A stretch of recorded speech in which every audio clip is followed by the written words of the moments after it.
এবার উত্তর দিনাজপুরের একটা ঘটনা আপনাদের বলবো। এর আগে আপনারা জালিয়াতির বেশ কিছু খবর, বেশ কিছু ধরন জেনেছেন। এর আগে জানা যায় ট্যাব জালিয়াতি করা হয়, মোবাইল ফোনে জালিয়াতি করা হয়, কিন্তু এবার ওটিপি নিয়ে জালিয়াতি, মানে নতুন আরও একটা কৌশল। প্রত্যেক দিন এরকম জালিয়াতি, নতুন নতুন কৌশল। এই ওটিপি জালিয়াতি করে এবার আস্ত একটা লরির মালিকানা বদলে গিয়েছে। মানে যিনি লরির মালিক তিনি জানতেই পারেননি যে কখন কোন ফাঁদে পড়ে গিয়ে তিনি আর তার লরির মালিক নেই। আমি ইন ডিটেল জানার চেষ্টা করলাম। সহকর্মী রূপক আমার সঙ্গে ফোনে রয়েছে। রূপক, এই যে ওটিপি জালিয়াতি, এটা কি প্রসেস, এটা আমাদের জানাও এবং আমরা দর্শকদের সেই মতো করে একটু সচেতন করার চেষ্টা করবো, কারণ এটা তো জালিয়াতির একটা আরো একটা নতুন পন্থা। কি হয়েছে এক্স্যাক্টলি? একেবারেই তাই। দেখো, এই এইপিএস জালিয়াতি অর্থাৎ আধার প্রতারণা চক্রের যে হাব ছিল সেটাও কিন্তু এই উত্তর দিনাজপুর জেলার চোপড়া। এবং এই যে নতুন প্রতারণা চক্র, যেই ওটিপি জালিয়াতি করে একটা আস্ত লরি তার মালিকানা কিন্তু বদল হয়ে যাচ্ছে। তুমি বললে যে ইন ডিটেল জানাতে।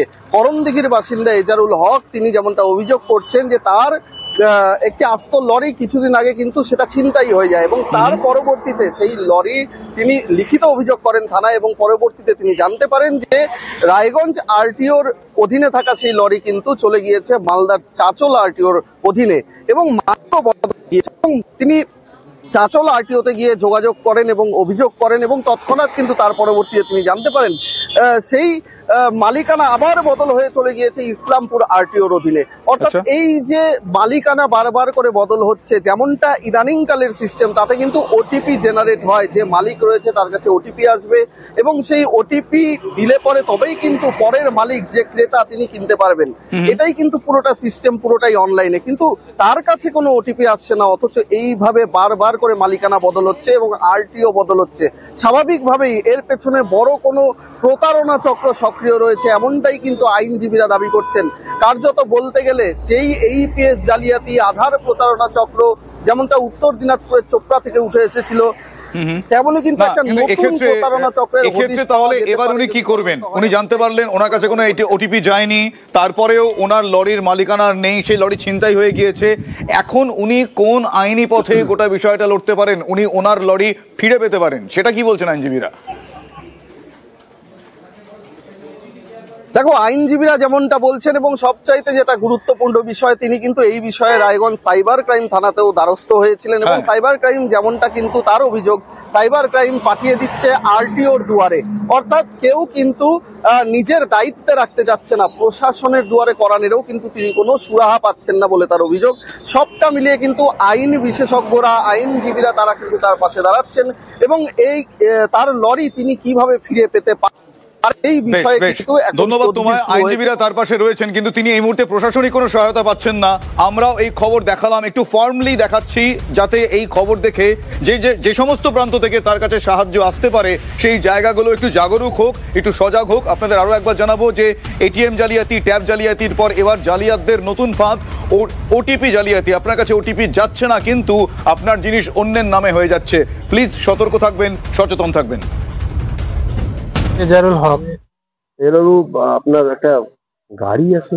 হ্যাঁ, আমার গাড়ি আছে 15-12। নাম্বার কত? WB59C6034। গাড়িটা এখন কোথায়? গাড়িটা রায়গঞ্জ আটিয়ে ছিল। হ্যাঁ, গাড়িটা আমার কাছ থেকে ছিনতাই করে নিয়ে ওরা চাঁচল আটিয়ে করে নিয়েছে। ওখানে গেলাম ডাইরেক্ট, আমরা বললাম তো ওরা বলছে কি ওটিপির মাধ্যমে হয়েছে। আমি ওটিপির মাধ্যমে হয়েছে, তা আমি ওটিপি দিলাম না, আমার গাড়ির নাম কি করে চেঞ্জ হলো? সাইবার ক্রাইম হয়ে গেল এটা। হ্যাঁ, সাইবলে আসছি তো সাইবল বলছে যে আমাদের এটা সম্ভব না। আমরা সব কাগজপত্র নিয়ে গেছি, কিন্তু সাইবার ক্রাইমের বক্তব্য যে এই বিষয়টা আমরা কিছু করতে পারবো না। তো সেই জন্য যেটা করণীয়, যেটা আইনি যেটা পদক্ষেপ, সেটা আমরা করছি। এই নিয়ে আমরা বহুদূর যাব। এটা নিয়ে একটা বড় র্যাকেট চলছে, এই আরটিও অফিস নিয়ে একটা বড় র্যাকেট চলছে। সেই সত্যটা এটা আমরা বের করবই।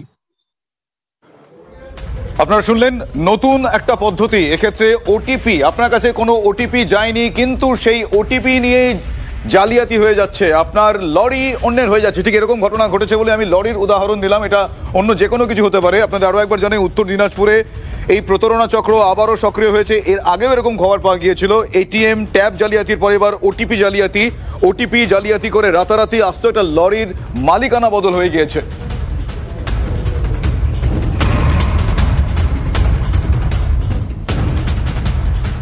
বর্ধমান মেডিকেল কলেজে ভুল রক্ত দেওয়ার রোগী মৃত্যুর